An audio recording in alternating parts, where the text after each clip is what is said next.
ఒక వ్యక్తి అడవి గుండా ప్రయాణిస్తున్నాడు. ఇదో చిన్న కథ, కానీ చాలా సందేశాత్మకమైనటువంటి కథ. జాగ్రత్తగా వినండి.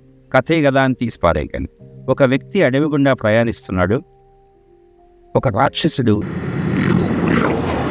అకస్మాత్తుగా ఆ వ్యక్తి ముందు ప్రత్యక్షమవుతాడు. ప్రత్యక్షమై నేను తినేస్తాను అంటాడు. వ్యక్తి అంటాడు, అదేమండి నన్ను తినేస్తే ఎలాగా? నేను నీకేం అపకారం చేశాను? నన్ను తినేస్తే ఎన్నో బాధ్యతలు ఉన్నాయి, ఎన్నో పనులు చేయాలి, ఈ జీవితం మీద నాకు ఇంకెన్నో ఆశలు ఉన్నాయి, వాటన్నిటినీ సాకారం చేసుకోవాలి, నా స్వప్నాలు సాకారమైన తర్వాత జీవితాన్ని ఎంజాయ్ చేయాలి, ఆనందించాలి, నన్ను తినేస్తే. కానీ రాక్షసుడు ఏమంటాడు, తప్పదు, నువ్వు నాకు ఆహారమైనప్పుడు నేను తినాలి, నాకు ఆకలిస్తుంది, నిన్ను వదిలే ప్రసక్తి లేదట.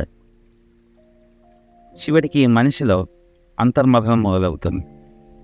ఇంకా ఈ వ్యక్తి నన్ను తినేస్తాడు, ఎలాగైనా తప్పించుకోవాలి. అప్పుడు ఏమంటాడు, ఓ రాక్షసుడా, నువ్వు మొత్తం నన్ను తినే బదులు ఏదైనా ఒక అవయవాన్ని తినేసి వదిలిపెట్టు, నా మీద దయ ఉంచు అంటాడు.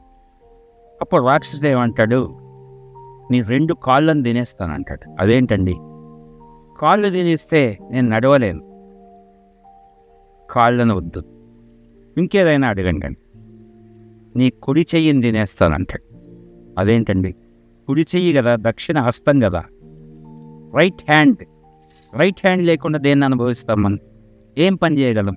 నా స్వప్నాలు సాకారం అవ్వాలంటే, నా ఆశయాలను నేను నెరవేర్చుకోవాలంటే, ఈ జీవితాన్ని ఎంజాయ్ చేయాలంటే, ఏ పుణ్యకర్మైనా చేయాలంటే కుడి చెయ్యి కావాలి, కుడి చెయ్యి వదిలేదు.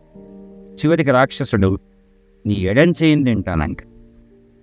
ఇంకా ఈ వ్యక్తి ఆలోచిస్తాడు, ఇంకా వరస్ట్గా నేను వదులుకోగలిగింది ఒక్క ఎడం చెయ్యే కదా అని ఆలోచిస్తూ ఉంటాడు. ఈలోపు ఏమంటాడు, సరే ఇంక ఎడం చెయ్యిని తినేయమంటాడు. ఆ రాక్షసుడికి ఎడం చెయ్యిని ఇచ్చేసి ఆయన తిరిగి వస్తూ ఉంటాడు. వస్తున్నప్పుడు ఆ వ్యక్తి, ఇక్కడే ఈ కథ యొక్క క్రచ్ సందేశం ఉంది. ఆ వ్యక్తి ఏమనుకుంటాడు లోపల, నేను ఎడం చెయ్యిని పోగొట్టుకున్నాను అనేటువంటి బాధామయ భావనలో అతను ఉండడు, రిపెంటెన్స్లో ఉండడు. ఎందుకంటే ఏదో ఒకదాన్ని కోల్పోవాలి. అయితే శరీరాన్ని అన్నా కోల్పోవాలి, లేకపోతే కాళ్ళనన్నా కోల్పోవాలి, శరీరాన్ని ముందుకు తీసుకెళ్లే కాళ్ళని కోల్పోవాలి, లేదంటే కుడి చేయనన్నా. ఇప్పుడు నేను కోల్పోయింది జస్ట్ ఎడం చెయ్యి. ఈ 3 కంటే, 2 కాళ్ళ కంటే, మొత్తం శరీరాన్ని కోల్పోవడం కంటే, కుడి చేయిని కోల్పోవడం కంటే ఇది బెస్ట్ ఆప్షన్, కాబట్టి కోల్పోయాను అని అతను ఆనందంగా తిరిగి వస్తాడు. ఇక్కడ ఈ కథ మనకిచ్చే సందేశం ఏంటంటే, జీవితంలో తప్పకుండా కొన్ని పోతాయి, కొన్ని పోవాల్సిన పరిస్థితుల్లో కొన్ని పోతాయి. వాటిని వదిలించుకొని పోగొట్టుకున్నామన్న భావన లేకుండా మిగతా బెస్ట్ని, మిగిలిన బెస్ట్ని మనం ఎంజాయ్ చేసేటువంటి శక్తి సామర్థ్యాలని మనసులో మనం తెచ్చిపెట్టుకోవాలి.